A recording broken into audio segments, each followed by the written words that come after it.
Hola amigos y hermanos del Ministerio La Reforma Evangélica y amigos de todas las latitudes. Nosotros queremos en esta hora invitarles a la palabra del Señor, a la palabra divina, la palabra que nos habla en ley y evangelio. Y vamos a ver lo que nos dice la palabra del Señor aquí en el libro de Jeremías, el capítulo 7, en el versículo 25, donde la palabra del Señor nos dice claramente así. Dice, mas esto les mandé diciendo, desde el versículo 23, escuchad mi voz y seré a vosotros por Dios y vosotros seréis por pueblo, y andad en todo camino que os mande para que os vaya bien. Y no oyeron ni inclinaron su oído, antes caminaron en sus propios consejos, en la dureza de su corazón malvado, y fueron hacia atrás y no hacia adelante. Desde el día que vuestros padres salieron de la tierra de Egipto hasta hoy, y os envié todos los profetas, mis siervos, enviándolos desde temprano y sin cesar. Pero no me oyeron ni inclinaron su oído, sino que endurecieron su cerviz e hicieron peor que sus padres. Y nosotros comenzamos esto en el claro sentido de que hoy, si nosotros vamos a mirar bien lo que dice la Biblia, no hay apóstoles ni profetas. Estamos hablando aquí de mis profetas o mis mensajeros en el sentido de los evangelistas, de los misioneros. Y debemos tener en cuenta que más exactamente desde 1856 ha estado el testimonio del cristianismo evangélico en Colombia, invitando de una manera u otra a nuestra patria al llamado del Señor Jesús. El tiempo se ha cumplido, el reino de Dios se ha acercado, arrepentíos y creed en el evangelio. Ese ha sido el llamado permanente que hemos hecho en esta patria Colombia al pueblo colombiano. Pero vamos a ver lo que nos dice también el libro de Jeremías, el capítulo 2, el versículo 13. En Jeremías capítulo 2, versículo 13, la palabra divina dice así: porque dos males ha hecho mi pueblo. Me dejaron a mí fuente de agua viva y cavaron para sí cisternas rotas que no retienen agua. Por la misma época de la primera república liberal, o sea, del liberalismo liberal radical del siglo XIX, en el periodo entre 1849 y 1886. Durante esa primera época llegaron al mismo tiempo los cristianos evangélicos con don Enrique Barrington Pratt y la iglesia presbiteriana, y llegó Bavaria. Y sucede que la iglesia presbiteriana llegó con la Biblia, la palabra de Dios, con el Nuevo Testamento, con los tratados evangelísticos, para llevar la palabra del Señor de una u otra manera, pero llevar la palabra del Señor. Y llegó con la colonización alemana de un corte libertino, llegó Bavaria, llegó la cerveza. ¿Y qué creen ustedes que prefirió el pueblo colombiano? Triste decirlo, pero es la verdad. El pueblo colombiano prefirió la Bavaria. El pueblo colombiano prefirió la bebida libertina, cisternas rotas que no retienen agua. La triste y dolorosa realidad está aquí presente delante de nosotros. ¿Por qué? Porque para consumir cerveza no se requiere dejar el romanismo, la idolatría. No se requiere dejar la religiosidad, que no es espiritualidad, de ninguna manera. No se requiere dejar la vida perniciosa. Para consumir cerveza no se requiere haber nacido de nuevo, haber tenido un encuentro con Cristo para un cambio de vida. Nada de eso se requiere. Pero para el evangelio verdadero de Dios sí. Dice: arrepentíos y creed en el evangelio. Tristemente, Colombia ha escogido un camino en falso, una cisterna rota que no retiene agua. Y aquí hoy nada más tenemos los primeros síntomas de todo el hecho de despreciar el llamado del evangelio de una u otra manera, porque solamente un residuo, un remanente, es el que ha venido a dar el paso firme en favor del Señor. Nosotros, los cristianos evangélicos, o la iglesia cristiana evangélica en sus diferentes ramas y matices, somos la fuente generatriz de la democracia, del orden legítimo, de la protesta legítima. Todo eso, si nosotros miramos históricamente, desde la época de la Reforma Protestante del siglo XVI, de una u otra manera hemos sido la fuente de todos estos elementos de los cuales disfruta hoy nuestra democracia. Por eso el doctor Alfonso López Michelsen, en su célebre tesis de grado, hablaba de las instituciones calvinistas en un país católico. ¿Por qué? Porque ese orden institucional es de un claro origen protestante. Nosotros no lo podemos desconocer. Su tesis se tituló El origen calvinista de nuestras instituciones. Por ese motivo somos partidarios de la democracia y la protesta legítima, mas no de la sedición, los hechos vandálicos, la violencia y la incitación al golpe de Estado, al derribamiento del orden legítimo y a la propaganda por el hecho. Nada de eso somos nosotros partidarios de ninguna manera.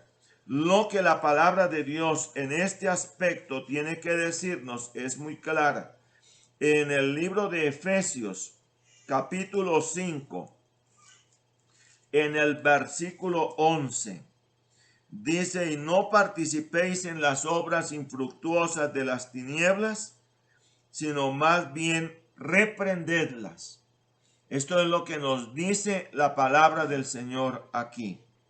También la palabra del Señor nos dice en Primera de Timoteo capítulo 2 versículo 1 al 7. Primera de Timoteo capítulo 2 versículo 1 al versículo 7, lo siguiente. Dice así: exhorto pues ante todo a que se hagan rogativas, oraciones, peticiones y acciones de gracias por todos los hombres, por los reyes y por todos los que están en eminencia, para que vivamos quieta y reposadamente en toda piedad y honestidad. Porque esto es bueno y agradable delante de Dios nuestro Salvador, el cual quiere que todos los hombres sean salvos y vengan al conocimiento de la verdad. Porque hay un solo Dios y un solo mediador entre Dios y los hombres, Jesucristo hombre, el cual se dio a sí mismo en rescate por todos, de lo cual se dio testimonio a su debido tiempo. Para esto yo fui constituido predicador y apóstol, digo verdad en Cristo, no miento, y maestro de los gentiles en fe y verdad. Y hace 100 años, recordemos lo que pasó en Colombia hace 100 años. Hace 100 años se dio el hecho de los escándalos que minaron el gobierno de Marco Fidel Suárez, antioqueño, hijo natural del Partido Conservador, y cómo el jefe del Partido Conservador en aquel entonces, que era Laureano Gómez, desde el Congreso montó una diatriba fulminante, permanente, que llevó al traste el gobierno de Marco Fidel Suárez en aquel entonces, y fue aplaudido unánimemente por liberales y conservadores Laureano Gómez en sus intervenciones contra el gobierno de Marco Fidel Suárez, que se hallaba minado en los escándalos. Y recordemos que en noviembre de 1921 el presidente Marco Fidel Suárez tuvo que renunciar y entregar el mando al designado, que era el general Jorge Holguín. Pero de todas maneras el país no salió ni se desbocó del orden legítimo de ninguna manera, sino que Colombia continuó de una forma u otra siendo una democracia, porque Colombia es una nación democrática, de tradiciones democráticas. Colombia es un país que ha aguantado muchas cosas y también notorias injusticias, eso es verdad, muy visibles, pero Colombia es una nación que nunca ha soportado ni soporta una dictadura. Las dictaduras en Colombia han sido un elemento estéril, en primer lugar. En segundo lugar, y revisemos bien la historia de Colombia. En segundo lugar, en Colombia una dictadura no ha durado más de 4 o 5 años. Colombia, infortunadamente, en este momento va de Guatemala a Guatepeor. Probablemente nuestra patria Colombia esté en el mismo espectro o meridiano político de Venezuela en 1998. Y recordemos que Hugo Chávez en aquel entonces dijo que no necesitaba sino un periodo presidencial y que con un gabinete de 7 ministros iba a volver a Venezuela en una Suiza. Y miren el desastre en el cual cayó Venezuela. Y en ese momento le decían a Carlos Andrés Pérez, fuera Carlos Andrés Pérez, corrupto, en general todo lo que le decían. Y hoy desearan los venezolanos resucitar a Carlos Andrés Pérez y ponerlo en el poder, y ya es tarde, porque Venezuela lo que está padeciendo es una situación que fue de Guatemala a Guatepeor, y lo que dicen es cuando éramos ricos y no lo sabíamos. Es la realidad, y esto es para que nosotros lo meditemos. La Iglesia Evangélica Colombiana y Latinoamericana, infortunadamente, al mismo tiempo, hoy está minada de falsos profetas, y esto también tenemos que hacerlo ver. Y veamos lo que nos dice el libro de Jeremías, el capítulo 23, de los versículos 18 al versículo 24.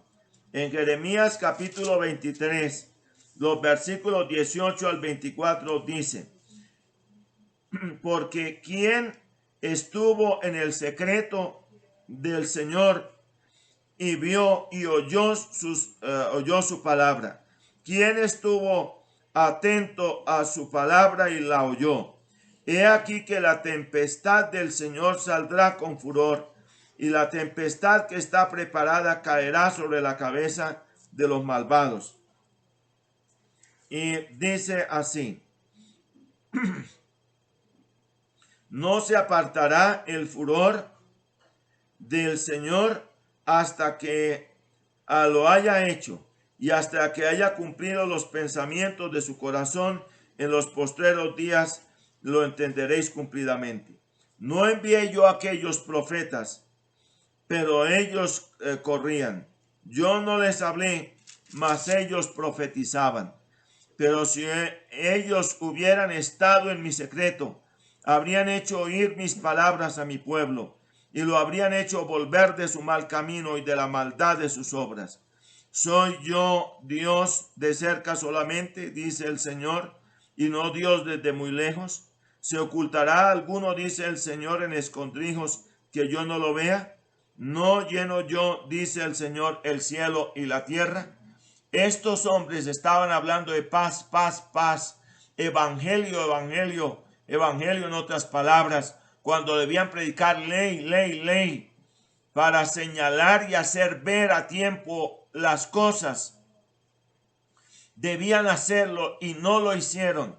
Y así hoy, ahí tenemos cuántos años nos han venido diciendo que llega la prosperidad y la prosperidad y la prosperidad. Y no llega la prosperidad y el pacte con Dios y el pacte con Dios y el pacte con Dios. Y que el ministerio de los apóstoles y el ministerio de los profetas y el yo declaro, el yo declaro, el yo declaro. ¿Y por qué no salen esos apóstoles ahora a declarar ya el fin de la pandemia? Cuando ellos lo que han enseñado es que Dios nos ha entregado el poder como una especie de chequera firmada y sellada, pero en blanco, para llenarla como nosotros querramos. Y no se han atenido en verdad a lo que la palabra del Señor dice. Y entonces lo peor es que el barco mismo hoy está haciendo agua. Esto es para que lo meditemos muy bien, lo meditemos de fondo de todo corazón. Pero nosotros aún así, en medio del caos, en medio de la situación, nosotros queremos hablar las palabras de fe, que no es de la actitud mental positiva. No confundamos lo que ha enseñado el movimiento de la fe como fe, porque el movimiento de la fe, que es una corriente herética que ha entrado a la iglesia del Señor y la ha inundado de falsos profetas y falsos ministros, megapastores de la doctrina del evangelio tipo magia. El pídelo y recíbelo y cosas por el estilo.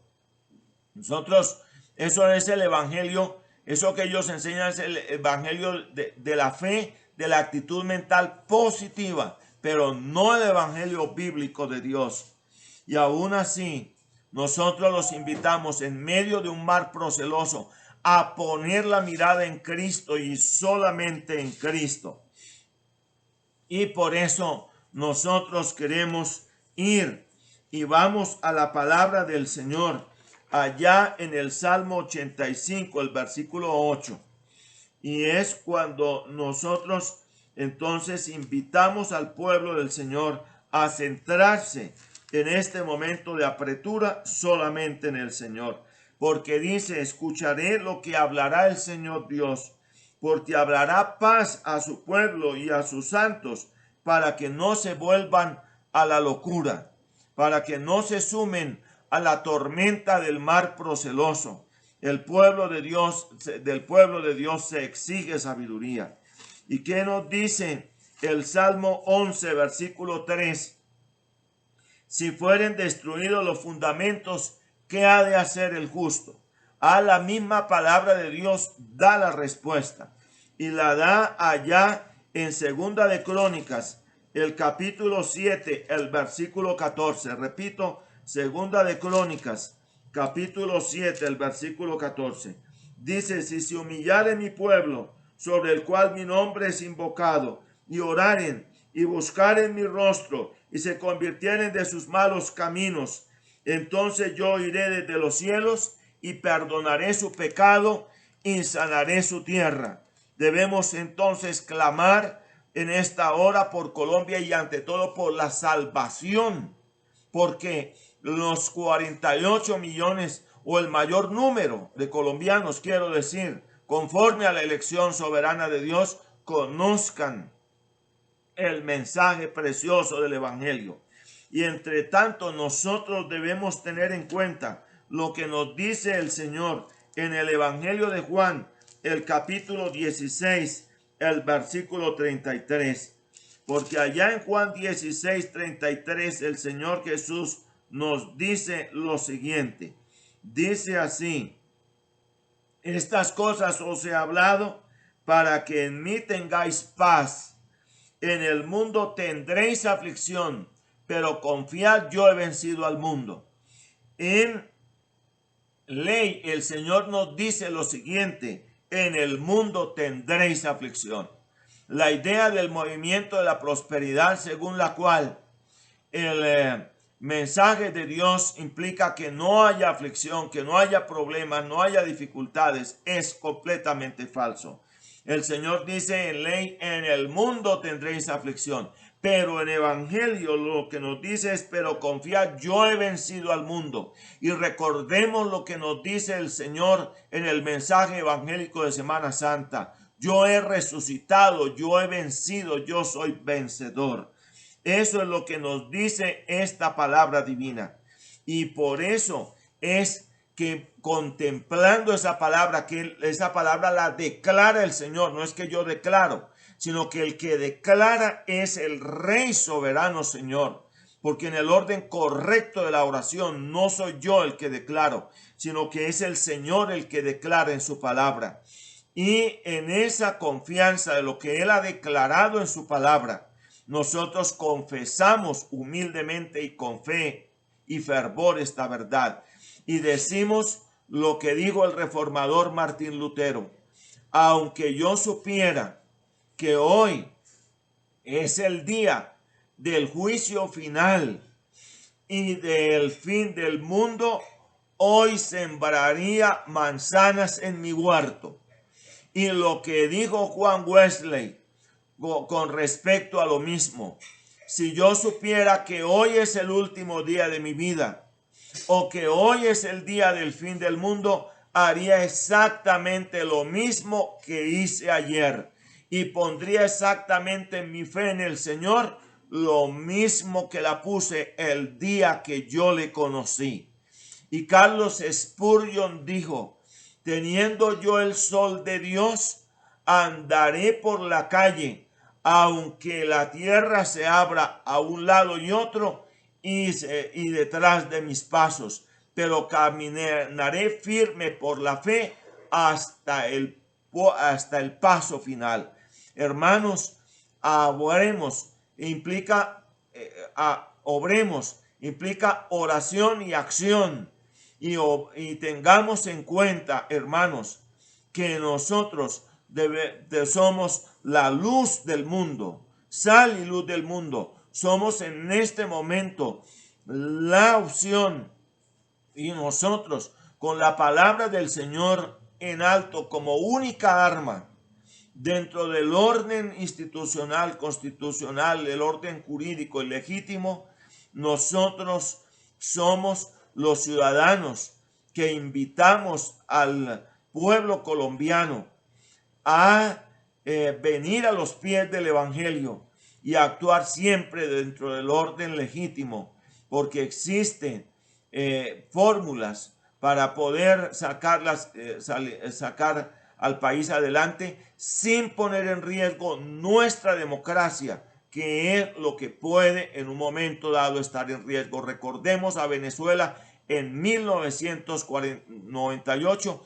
y el discurso de Jaime Olavarrieta en la Asamblea Nacional Constituyente de Venezuela. Que el Señor les bendiga ricamente. Hermanos, muchas bendiciones del Señor. Shalom, shalom, shalom.